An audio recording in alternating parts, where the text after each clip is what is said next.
We are Steve and Jill. Together, we've been buying and reselling land since the 90s. Our data-centric approach leaves our buyers asking, how can you sell it so cheap? Here on the Land Academy Show, We answer that and more. Steve and Jill here. Hi. Welcome to the Land Academy Show, entertaining land investment talk. I'm Stephen Jack Butala. And I'm Jill DeWitt, broadcasting from sunny Southern California. Today, Jill and I talk about risking your reputation in the land business. What's this topic all about? Well, it comes up now and then, and it's important to talk about doing the right thing, and as it relates to land and kind of in life, you want to be that person. I know that we have a lot of listeners and a lot of people in our world because of we're honest, we're transparent, and if we say we're going to do it, we do it. And you want to have that reputation because the benefits are overwhelming. And if you don't do it, on the flip side, that it will come back to bite you. Yeah. When you have a group of people like this, in any group, I don't care if it's a church group or an office, people in an office, there's always people, in our group, the vast majority of the people, in fact, all of them that I know of, are really stand-up people. Exactly. There's always a couple, one or two that just decide that they're smarter and better and just troublemakers. It's like you tell all the kids when they're in school, there's always going to be like last summer, our kid number 3 had to take a summer school class, and it was not because he had to, it was because he was either that or take it 0 period. And he's like, I'm not doing 0 period for a semester. For 3 years. Exactly. He's like, I can't do it. I'd rather do summer school and suck it up. So we get it. So in the summer school, there was one kid that was really a pain in the ass for, can I say that? I guess, yeah. Okay, so anyway, for not only the teacher, you could just, but for every one in the class. And you would always say, well, there's always one. And I think you're right. So, let's just get right into it. Okay. Before we get into the topic, though, let's take a question posted by one of our members on the landinvestors.com online community. It's free. Brian asks, I have a seller with 10 acres of unplatted land. I realize this is land that hasn't been platted/plotted by the county. I'm curious if anyone has experience with this. Will I need to incur additional costs on the acquisition or sales side? And so our moderator, Kevin, answered this question perfectly. And after Jill reads his answer, I'll make a couple of comments because this is a very, very good question. And this comes up with rural vacant land all the time. Mm-hmm. All right, so Kevin wrote in, Brian, from the Oklahoma State website FAQ page on abstracting, what is the difference between platted and unplatted land? Platted land is a parcel of land divided into lots as in a subdivision. The platted lots are filed with the county clerk in a plat book. Unplatted land, which is not filed in a plat book, and the legal description is described using a section, township, and range. It won't cost you any more or any less. Yeah, so unplatted land, if you've ever seen a plat map, and it's not a plat map, it's usually a white piece of paper with, pencil drawings, sometimes they're even hand-drawn from a surveyor. And so they go back in time, a tremendous amount of time. The really old ones are hand-drawn. Mm-hmm. There's a lot of unplatted property in our business. Mm-hmm. And it comes from taking a piece of property and, back before the 1950s, mm-hmm. there were no laws about subdividing land. You could take a 40-acre property and make it, a couple of 20s. Or you can make it 41-acre properties with no easement, with no easements or anything. And you didn't have to file a plat map with the county. That's the real issue. The real answer to this question is, it's just not filed with the county, like Kevin said. Yeah, and that doesn't have to be. So I look at it as, I could buy a 40-acre parcel of land, and the legal description is section, township, range, the east half of the bottom fourth of the, mm-hmm. If you're in this business, you know what I'm talking about. You've seen that. And I don't have to do anything with it. I just turn around and sell it like that. There's nothing wrong with that. That's totally, and that person then in turn can, A, divide it up if they want to, or B, just go live on it like it is. Yeah, there's real specific rules about this that are all tied into where the property's located. Even in Arizona and California, you can split up property pretty mm-hmm. effectively, but there's real specific ways to do it, and you really have to follow those rules. That's it. My first choice, that's exactly it. So my first choice is don't do anything with Yeah. it because like Stephen just said, if you think you're going to go in and I'm going to plat it out, then I've got to have an easement. They might require all these things. They might require a certain size. They might require a report that each buyer gets, depending on how many parcels you split it up into. I mean, there's all kinds of interesting, weird things. So yeah, if you do go that path, yes, in many situations, it can be very profitable because you could divide them up and sell them for more money than one big chunk. However, now you got a lot more work. Yeah. Yeah. So, I mean, I'll end it with this. Splitting properties up, like taking a 40 and making it 4 10s is incredibly profitable. Right. So it's so tempting to just do it the way you want to do it, but it's not a good idea. Yeah. Just follow the rules and do it. Yeah. You know, we choose not to do that. Jill and I choose to buy a piece of property and immediately resell it in a machine. And we have lots of members who, for whatever reasons, members who like to stick close to home and buy property in there where they live. Right. You know, and go down and talk to the county clerk and split some property up and do it the right way and file all the right stuff and then That's do the it best again scenario. and get to know the people at the county. And, you know, you can make a whole career out of that. Right. We have one member specifically who does that in Texas in the same county. I mean, he has only ever worked one county, dividing property, and I guess it's working for him. Great.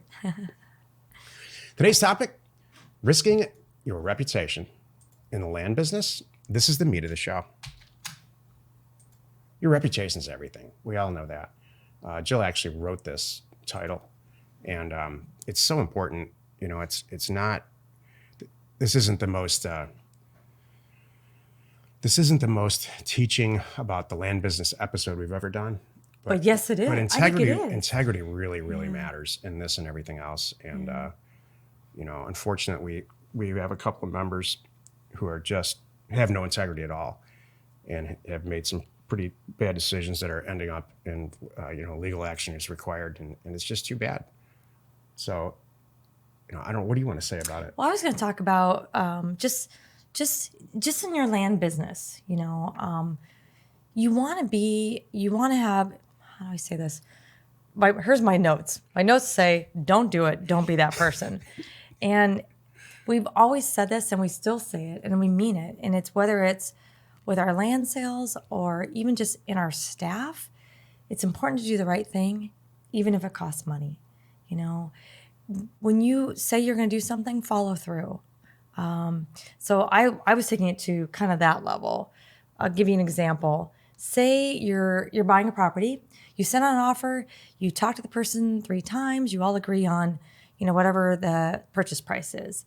You missed something. Next thing you know, it comes back and you're going through escrow. You're like, doggone it. This person owed $700 in back taxes I didn't catch. You know, if it's within reason, you're buying it for $3,000, let's just say, whatever, maybe $30,000. You're going to sell it for $90,000. Are you really going to go back over that? And this is the kind of thing and go, now we're going to talk again because the $700 came up. I wouldn't. I would do the right thing. I promised them that price. My bad. I didn't catch it. That's kind of on me. I'm going to follow through because I committed, and that's just the way I roll. And I want you to I want everybody to be thinking about that. You know, be that person.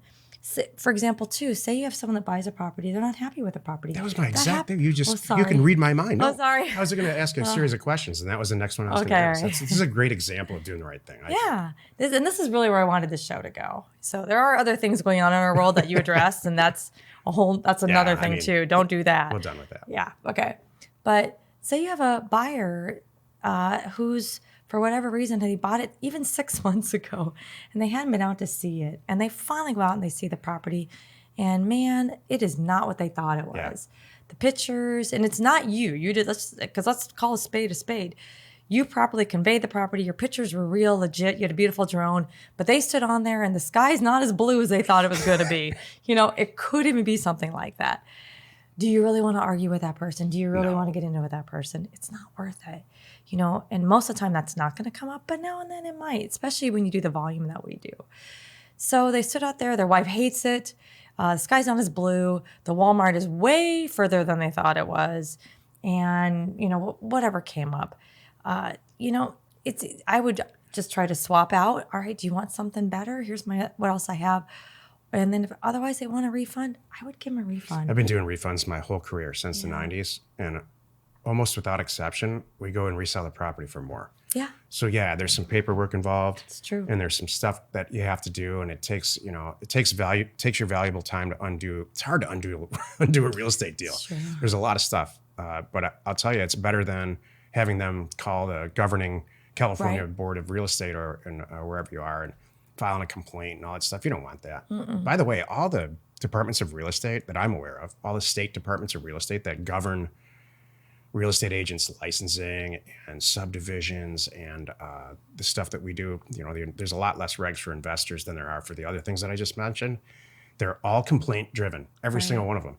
They don't go out and see if you're in compliance with the property split or how you're running your land business. They only get involved in anything if you upset a customer to the point where they file some stuff. Exactly.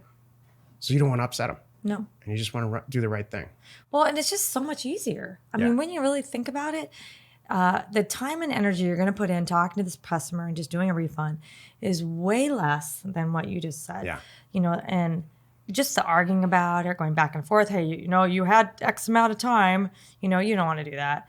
And the calls, and the stress on you carrying this around and the worry about, are they going to call somebody, and complain? Because they can. Yep. Even though you're not in the Better Business Bureau, they'll still try that one. It's funny. People still think that's a big deal.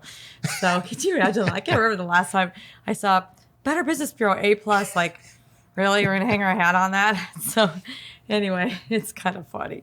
But I go with Yelp. Yelp is more effective to me than the Better Business Bureau. Right. If you got a good Yelp rating, you're on my list. Or wherever you sell real estate. Like if you're selling real estate on eBay or whatever. There's a rating system. I mean, right. That's true too. This is a lengthy way of saying, you know what?